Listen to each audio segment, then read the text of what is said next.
As I was introduced, I am a paramedic in the province of Ontario.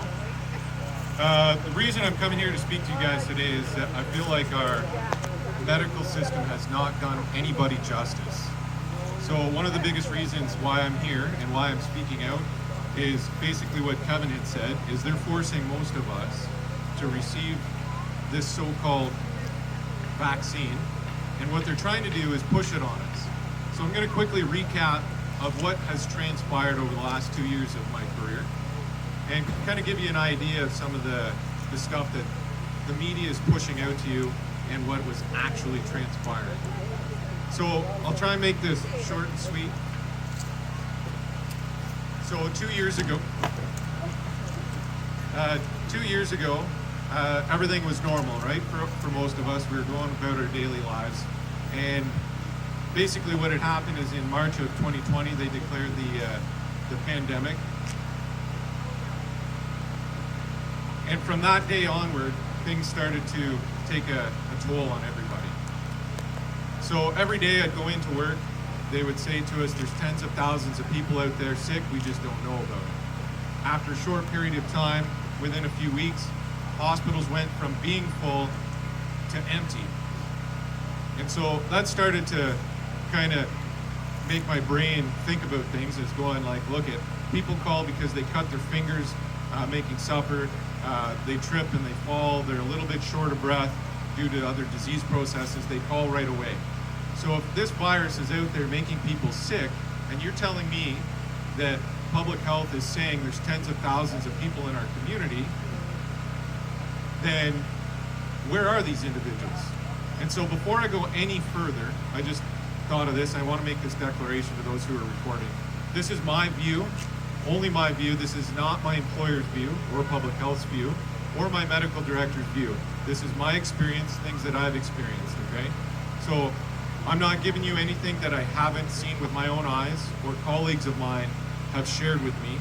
And so going forward, these individuals would call constantly 911 and or proceed into a hospital for some of the most benign issues, things that could potentially be utilized through their family doctor or a clinic.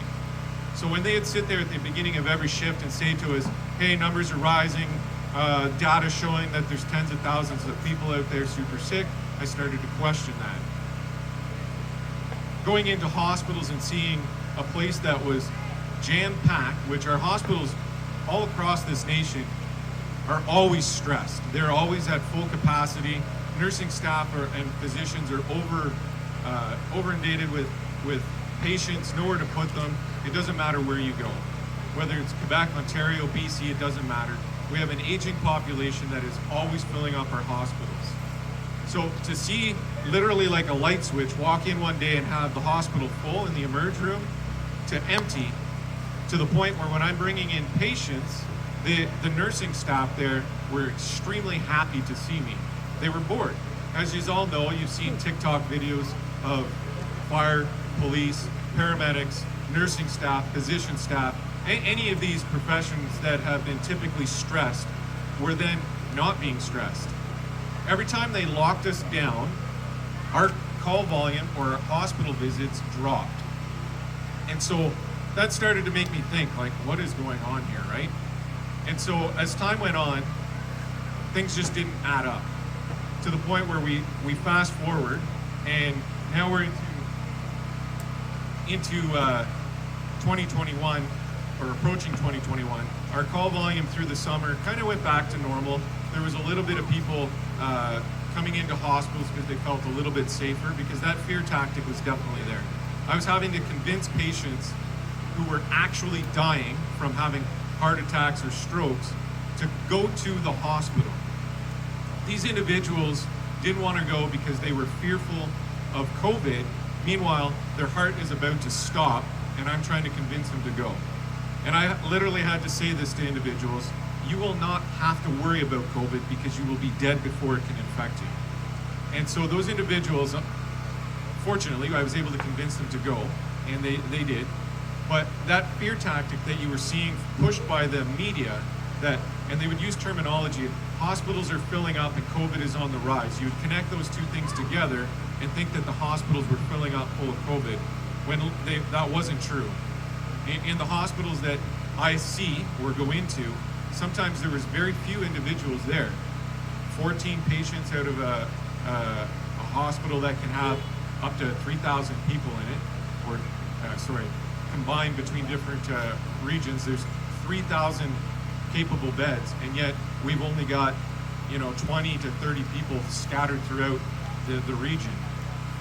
And so they would use that tactic on mainstream media to convince you that this was what was happening. Meanwhile, it wasn't happening.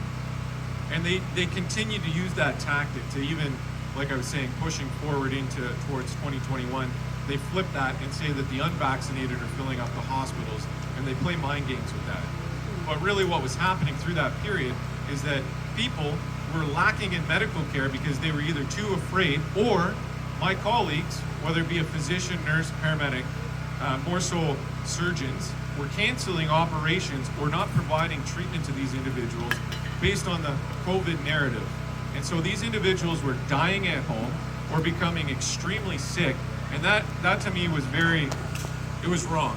We haven't done our Canadian citizens any justice by shutting down those systems because of a virus, something that was no different. If we took the data from the Minister of Health, long-term care, she shared in, I think it was September, October sometime last year, she had basically said that from March to October, there was no difference inside long-term care facilities. And it was no worse of a flu season than any other regular flu season. And yet the provincial government told her to retract that statement or else she would be kicked out of the party, so she did. So those things were happening. My colleagues were all recognizing that. And I would bring in patients who had an aneurysm rupture in their chest, and they were also saddened by the fact that this individual couldn't get their surgical procedure done. And so I know that the nursing staff and the physicians understood that there wasn't that many COVID patients. Were there some? Absolutely. Were they as sick as some of the stuff that was being thrown out there on mainstream media? Yes, there were. But the numbers in which they were sharing did not add up to what they were making it seem. Back in 2012, I think it was, or 13, I picked up individuals sick with H1N1.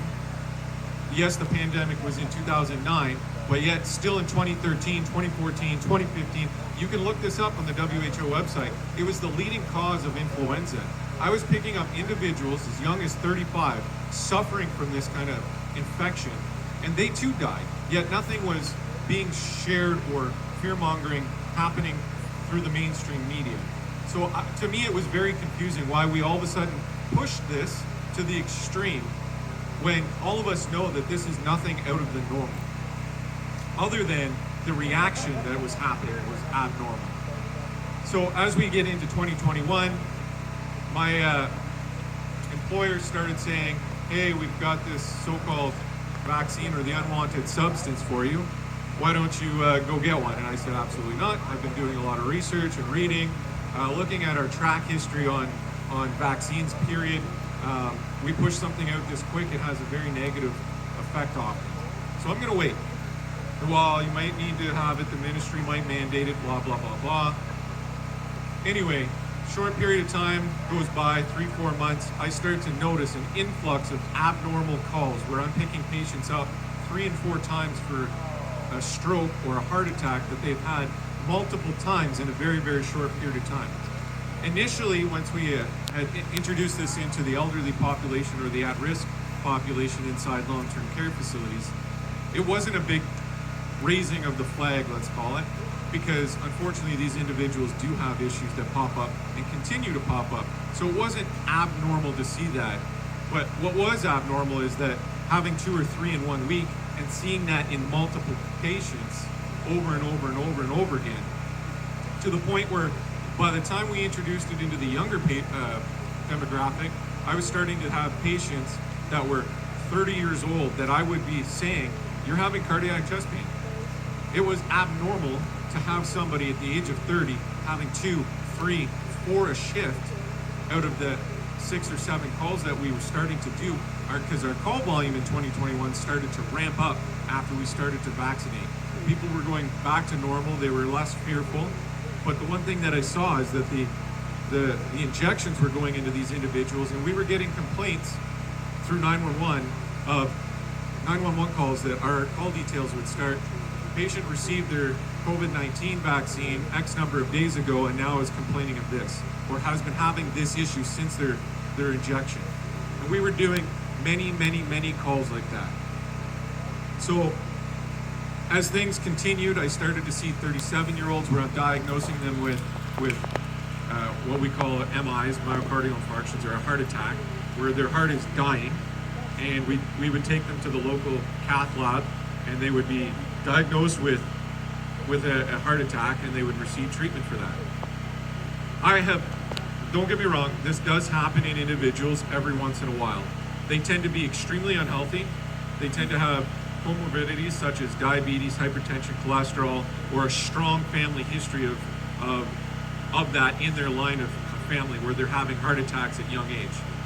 When you start to see multiple of those with inside people who are extremely healthy, running marathons, who are bikers, when I say bikers, I mean like pedal bikes, who would be cycling every day, extremely healthy on zero medications, no family history of cardiac, and yet I'm in their bedroom at 2 or 3 in the morning and they received their injection just several hours before, or the day before, or 2 days before, up into including 2 and 3 weeks post.